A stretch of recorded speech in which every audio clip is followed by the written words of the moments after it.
Welcome to JIBRIN Angle on Woleke TV. My name is JIBRIN, and this is my angle. Thank you once again for joining us this morning with Barrister Austin Manta, a very, very senior legal practitioner of over 40 years. He's a very, very seasoned lawyer and a public affairs analyst. And yes, we shall be talking about some issues that has to we are narrowing everything down to Nigeria. And Barrister Manta and I will be dissecting all the topics that we have this day. Barrister, thank you once again. Honestly, this is an impromptu. This segment was actually unscheduled, and at the 11th hour, I had to call Barrister Manta, and honestly, he has always been forthcoming. We appreciate that. We're very, very highly honored by his benevolence towards the show. Barrister, thank you once again for joining us. Thank you for having me. All right, let's hit it. Let's start with Nnamdi Kanu's issue. We all know that Nnamdi Kanu's issue has become a different thing entirely. We've had other people that were detained from different parts of the country. We've had other people who have threatened hell and brimstone. In some cases, some even bandits who have committed a whole lot of, I'll call it genocide.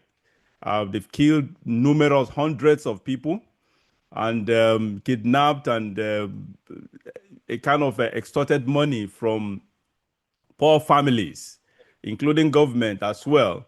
And at the end of the day, what happened? They were not arrested, but rather government has actually dialogued or is dialoguing right now with them, sitting on the same table to make peace with people who have committed genocide, committed crime against the country, against humanity.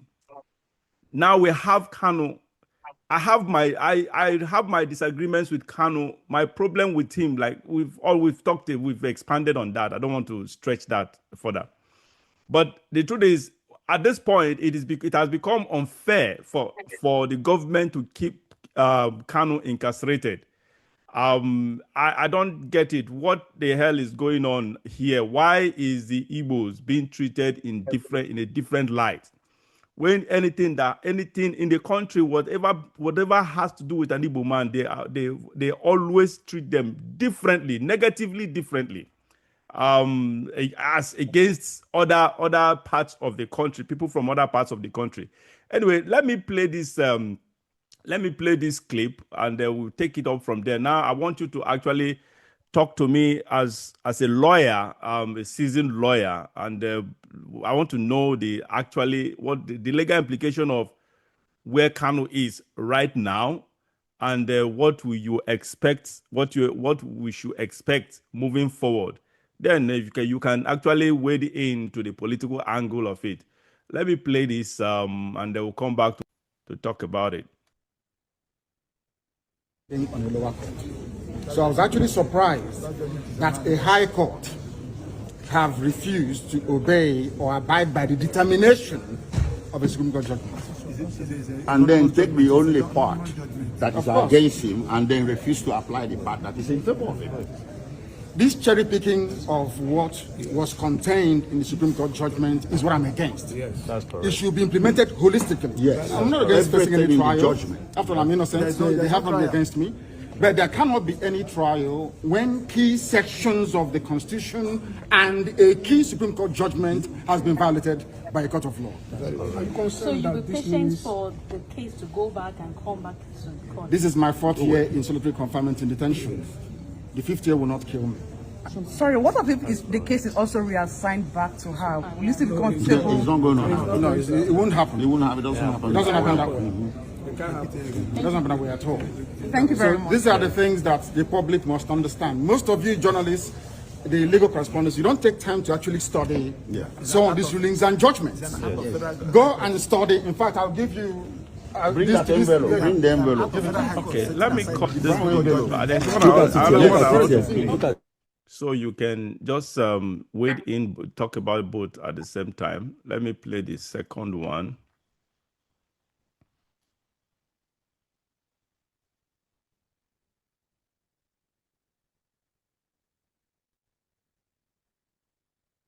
Myself for consistency, the National Assembly. I am the primary representative of Nnamdi Kanu. We are very disappointed in the ruling of the court today, where especially the court took a position that the extraordinary rendition was not going to be part of the consideration today. But he, however, to be fair to him, said if we can prove that there were extraordinary rendition, then that would change his consideration. So we are coming back. I've been assured by the lawyers that they are coming back to show that proof. One, the issue of jurisdiction. We will now know whether this court has jurisdiction or not. That's number one. Then number two, there seems, I keep saying it, there seems to be two sets of rules in this country. One for the Igbo man and the other one for every other Nigerian. Where every other Nigerian gets a reprieve, the Igbo man would not get a reprieve. You look at even the issue of the health situation of our brother. There have been many circumstances where people have been given opportunities to go and seek medical care, yet Nnamdi Kanu is denied. Even the president, at every consideration, the president goes overseas to take care of himself. He doesn't even subject himself to Nigerian medical attention. So it is very wrong for them to deny Nnamdi, who the doctors have laid clear evidences that he's having insufficiencies, organ insufficiencies. And what is the government waiting for? For him to die? And then the circumstances will now be brought up again? So, but for the Igbos, I'm more disappointed with the Igbos. The political leadership of the Igbo land, the spiritual and otherwise concerned, are keeping quiet, extraordinarily quiet, on the issue of Nnamdi Kanu. Especially when it is shown that when it concerns to others, especially in the north, the government is negotiating with terrorists, non-terrorists, dressed up who with guns and various ammunition, and yet they have not proved that Nnamdi Kanu is a terrorist.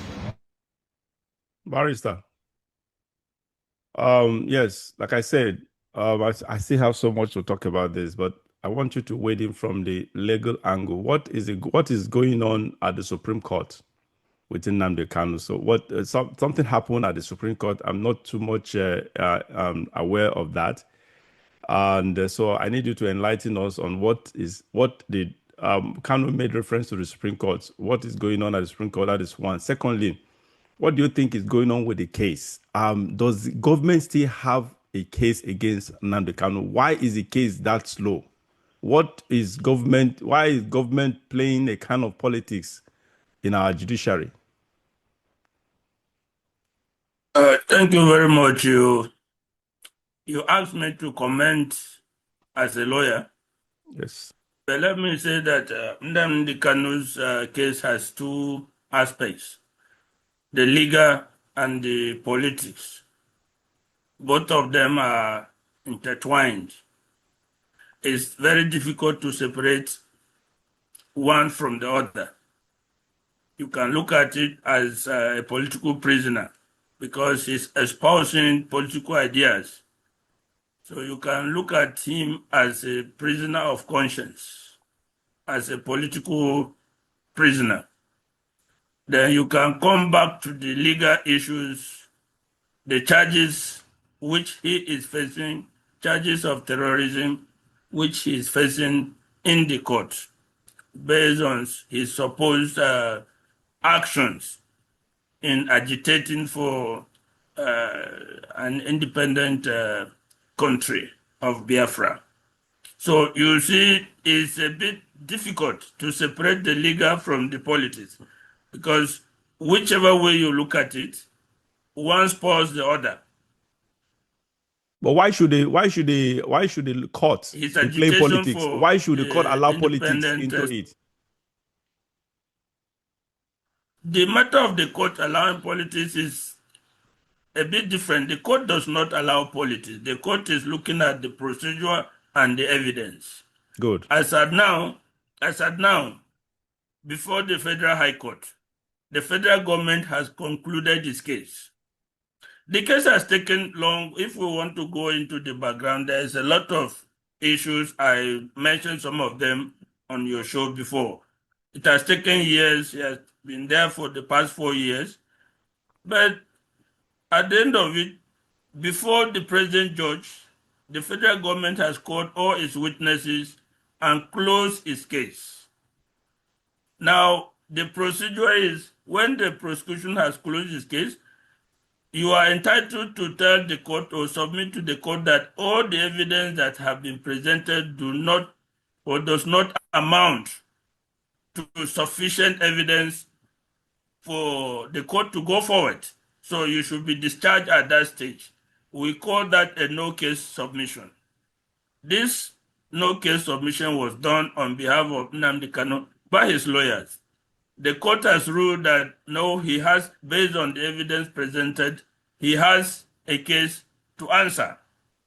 That was the last ruling that I can remember, that he has a case to answer. So procedurally, he is to enter his defense. Now, in some of the videos you show, is referring to the decisions of the Supreme Court. Yeah. I remember that his issue of bail and treatment went all the way to Supreme Court. But I'm not sure of the particular reference that he is talking about, that the High Court is not obeying a particular decision of the Supreme Court. I don't know which of them that he's talking about. But I also know in general terms that the Supreme Court says his bail should be considered and the treatment should be considered. I'm aware that an application was made for him to be transferred to the National Hospital from the custody of the DSS, which again, I'm told the court rejected the contention. I don't know the basis. I don't have the evidence, but it is usual that when an accused person, when a defendant shows sufficient evidence, medical evidence is presented to the court. In appropriate cases, the court can even make an order for you to be allowed to travel outside the country in appropriate cases to receive treatment. And I can give you an example. If you remember, they shared Zazaki. I was going to give that reference, make that reference too. Go ahead. The case of Zazaki, where he was allowed to travel out of the country under very stringent conditions, where the DSS officials and operatives were allowed to accompany him outside and to bring him back whenever the treatment is. So I don't know the level of evidence that the court used to deny him. He was not saying he should be sent outside the country. He should be allowed to travel outside the country for treatment. He was saying he should be transferred from DSS custody to the National Hospital so that he can receive adequate treatment. I don't know. I'm not in a position to say why the court rejected that. I would have expected that if there was really cogent evidence from medical doctors, from the medical institution that he needs that facility, the court would make such an order. We are in Nigeria, the security agencies, the DSS, the police, the army, and every other institution, they can secure the National Hospital or the portion of the National Hospital where he could be kept so that he could receive adequate medical attention. Now, can you delve into the political angle? What is going on? Why do you think the government is still holding Nnamdi Kanu? The politics of it, you go back to Buhari, you know, he was brought in during Buhari's regime. And I remember there have been delegations upon delegations by Igbo opinion leaders, Igbo elders, and other groups that met Buhari on several occasions to plead for Nnamdi Kanu's release. And even under the present government of Bola Tinubu, those delegations have continued. I am not in a position to say 100% what happened, but I happen to know the general trend that these issues take. I believe that in the context of Kanu, the government would have set some conditions to these Igbo leaders or Igbo elders. And the conditions principally cannot be fulfilled by the Igbo leaders, but only Kanu is in a position to. In other words, he would have been required to renounce his agitation for Biafra. And I believe he has refused or he will not accept to do that. So the government is not going to, on the political side, I mean, the government is not just going to say, go away. The government will want to extract some concessions from him before he can facilitate his release as a political gesture. And that issue can only be that, look, you must renounce this agitation for Biafra. Something that, knowing who Kanu is, I believe he will never accept. And I believe the Igbo leaders and elders too are unable to guarantee that if it's released to them, that agitation, he will suppress or renounce that agitation. I think that on the political side is what has played out. I'm not in a position, like I said, to confirm, but generally speaking, that is what I believe. The present president, Tinubu, will also face the same test. Do you just allow him to go in view of what is on ground, knowing what he's agitating, or do you extract concessions from him that if he's allowed to go, he will renounce it or at least temper some of his activities that are a threat to the Nigerian entity? That must be the political side of it. Anyway, yeah, I think you're right, but the problem is, I on this, I actually stand with Nnamdi Kanu. I think I think that is exactly what is happening. Behind closed doors.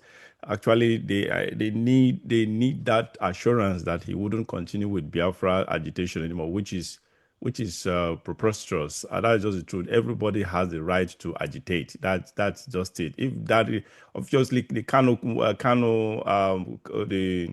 Nnamdi Kanu that I know would know, which I'm on his side on this. Agitation, you don't just back down. You keep the light flow, and because me too, at this point, not even this point, I've always been an advocate of Biafra. My problem had always been the messenger. The messenger, I just felt Nnamdi Kanu was not going it the right way. He was not sending the right message. He was just too. He decided to sideline every other and criticize other ethnic groups and other parts of the country or whatever. He was just being too, apart from being erratic, he was just being too vulgar about it, or he was just being too petty about it. He was just going after things that were not really that relevant, not important or whatever, because he was doing it the wrong way. That was my criticism against him then. But at this point, I think I actually admire his courage, because one thing I like about people, no matter what, if you are fighting for something, that consistency, that courage, that strength, that tenacity that you put in is what attracts me to you. You may not be someone I like at the initial stage, just like Kanu. I never liked him, but over these 4 years, I have come to like him. I've come to admire him, because it obviously means that everything he's been saying in the public, he's courageous to actually start. Has not chickened out. If government has held him for these 4 years, it obviously means that he is recalcitrant. He's adamant. He wants to continue with this agitation, which makes me to respect him, because consistency is something I respect so much in anybody that I come in contact with. That is just it, and he has actually earned my respect. I disagreed with the way he went about it. I agree with the principles of Biafra. I agree with the agitation, but the way he went about it was what I disagreed with. But at this point, the way he has conducted himself over these 4 years, honestly, it just made me to admire him. He has just earned my respect, sort of. So, and I don't even know why they again. Barrister, what do you think about? We've talked about this issue of Igbo be getting the wrong, different treatment from other parts of the country. Why is Nnamdi Kanu different from El Zazaki's treatment? Why is Nnamdi Kanu's treatment different from the bandits and terrorists' treatment, for God's sake? Terrorists, you know what a terrorist, El Zazaki committed his own whatever, he killed some people or were during all those riots or whatever. That is just, they are Islamists, Islamic extremists, sort of. But again, compared to the bandits or these kidnappers and terrorists, Zaki wasn't a terrorist as per se. He didn't commit one quarter the crime that the terrorists have committed. I've forgotten the terrorist name that the government have actually sat down with. For God's sake, Barrister, how can you even when they were at the meeting, there was this picture and video that the man actually attended the meeting brandishing weapons all over him, and people around behind him with weapons. And what the hell is going on, for God's sake? Barrister, what and why is Nnamdi Kanu's treatment different from others? Why are they giving criminals? Nnamdi Kanu has not committed, as far as I'm concerned, he has not committed any crime. He's supposed to be under freedom of speech. What did he do to have warranted such treatment when real killers and murderers, genociders, are really, really living in opulence and affluence and luxury? Barrister. Well, let me correct an impression. To the best of my knowledge, I'm not aware of the government of Nigeria as a government holding discussion or meetings with Did you see it online? Didn't you notice? Did you watch it online? I saw the video. It was not representatives of the federal government. It was representatives of the state government. It doesn't matter. It's government, Barrister. Government is government, but don't forget, these terrorists have not been captured. They were asked to come. It's not as if they have been put in prison and then they were now brought up to have a discussion. They are still in the bush. They are still with their weapons. They are still with their group.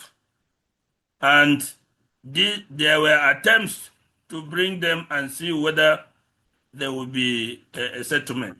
I have my views on that. I 100% reject any move to have any amicable discussion or settlement with murderers, people who have kidnapped and murdered people repeatedly, who have extorted. I don't have any confidence or agreement that any meeting should be held with these people and they should be rehabilitated. I don't. Now, coming to Nnamdi Kanu's issue, you have to understand that Nnamdi Kanu's issue is not isolated from the Biafran civil war, from the civil war. Yes, everything goes back. Yeah. When you are now saying, why is the Igbo issue different?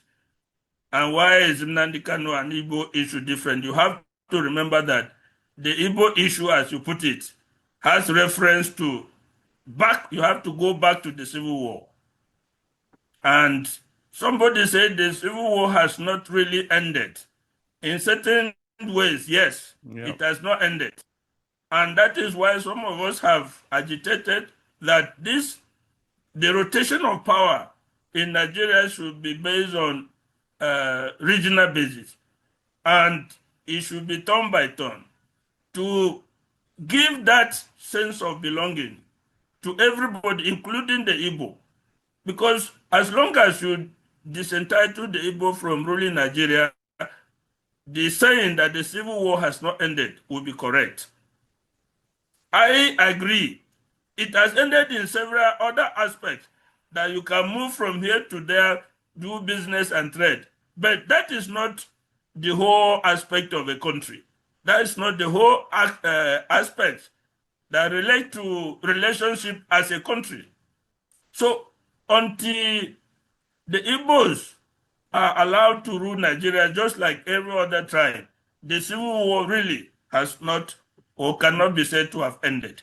So when you refer to why Kanu's issue is different, you have to take the background that, look, this is what is coming from the civil war till today.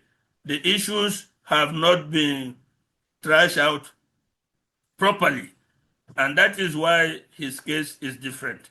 Now, when you refer to these Islamists, of course, we know their aim is to take over the whole country. It's not even to create a separate entity. It's to take over the whole country and impose their religious ideology. And it is fair that they can be managed. But when you now look at Kanu's son, he wants to cut a part of Nigeria and have a separate country. Some people feel that that is not in their interest, that a certain section of Nigeria should be allowed to go. Rightly or wrongly, that is the feeling they feel. And that is why that case is different from the others. And of course, if you look at if the Islamists should take power, even the people that are moderate Muslims, eventually, because there will be a majority, eventually they will seize back control from those extremists. Yeah. So it will still benefit them by and large, in any circumstance. But this one is not going to benefit them. This extraction of Biafra from Nigeria is not going to benefit them. Okay, even though you're playing the devil's advocate here. Yeah, I'm playing the devil's advocate. Okay. Ask me to comment. I'm commenting. My emotions. I'm not interjecting my emotions into the issue. I'm just presenting the facts from perspective of both sides. So you have to look at it from that. Look, it is not good. We cannot allow these people to go. We want Nigeria to remain like this because we are in a comfortable position of almost saying that we are leading Nigeria. We decide what happens.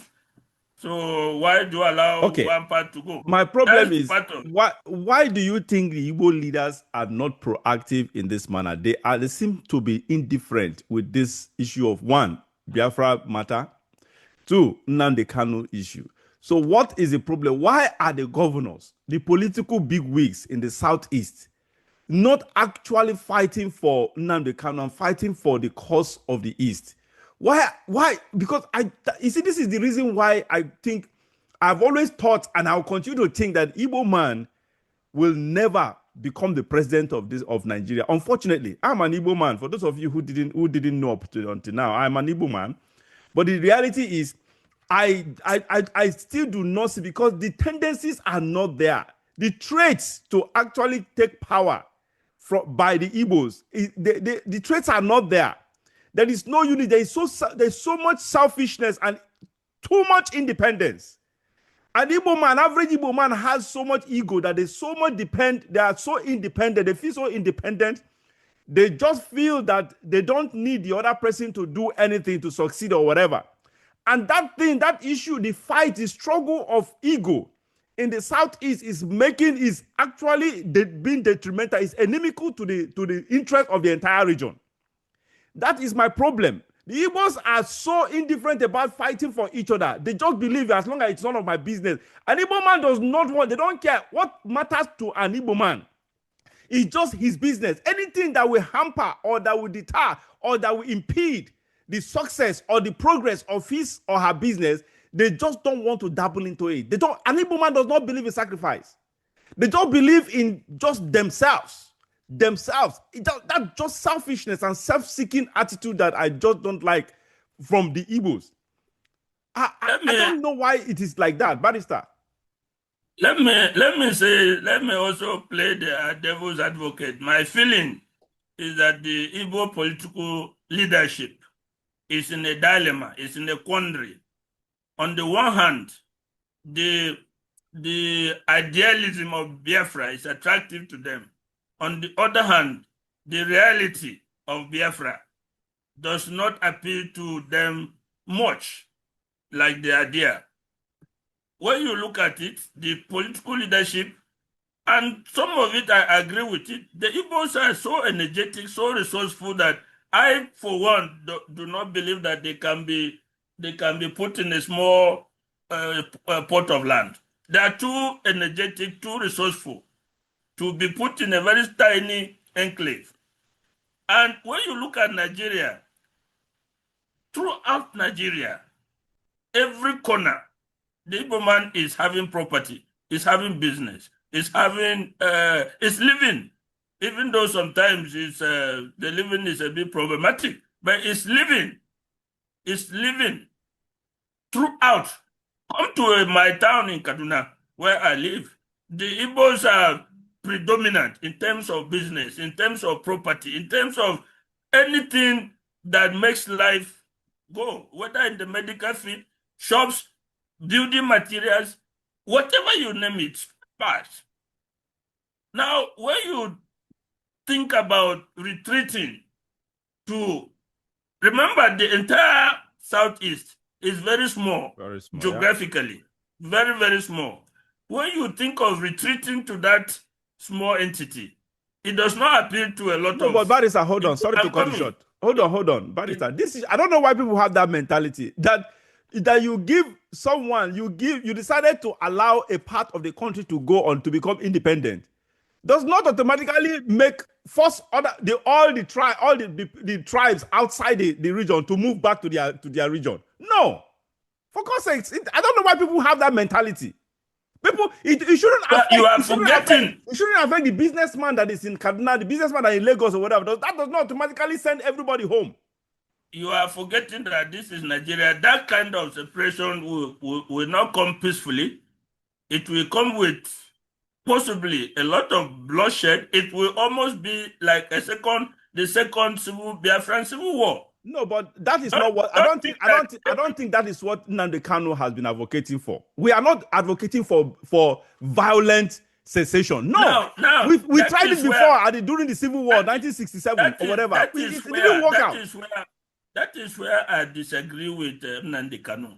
The agitation for Biafra per se is okay, and a lot of us, even non-Biafrans, will support it. But when you hear him speak, when you hear the kind of actions that he takes, the hatred that you see in him, the kind of condescending attitude he has for others, it cannot be peaceful. Yeah, it cannot be peaceful. That is why we said the methods he is using have not bought him friendship outside Igbo land. Yeah, they have not. I agree with you, honestly. And that has always been my issue with him. Some people will criticize me, but that has always been, I'm not an Igbo man. When you begin to look at me as if I'm nothing, as if I'm this, it will not sit well with me. There must be a maturity in this Biafra issue. It has to be demonstrated. And secondly, it cannot evince a threat to non-Biafrans. Because my state, for instance, here, during the Civil War, I was born during that time. The Biafran was started from our village, from Cross River, which borders was from Ogoja. You were born before then. You were born before Civil War. I was born before them. I was even in primary school. Yes. So I saw it. I still have experience. I saw what happened.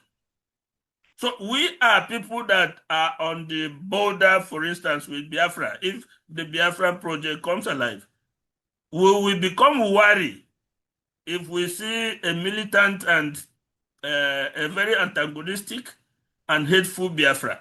We will be afraid. So this Biafra issue has to be agitated in a very matured and temperate manner. That's what some of us are saying. I do not, and if you reflect back, I say if today there is going to be a civil war, most of our people will not fight Biafra, will not fight Igbos. Yeah. There was a lot of ignorance back in the 60s, when the war started. We didn't have any quarrel with Igbos. But under the umbrella of the North, we all went into it. If such a war were to start today, our people will not join it. Because up till today, we don't have any quarrel with Igbos. Yeah. They are living peacefully in our land, no issue. We don't have quarrels with them. So nobody will Right. now put into a war with Igbos. If we had known that this is how Nigeria will project in the fight to keep Nigeria one, believe me, a lot of people would not have joined to fight the Igbos back in 1967. Yeah, you're right. I agree with you So anyway. what the rest of us want is a matured approach to agitation for Biafra, and an approach that does not threaten other people or serve as a threat to other people or can be seen as a threat to other people. That's all. We are not against Kanu Right. per se, but some methods.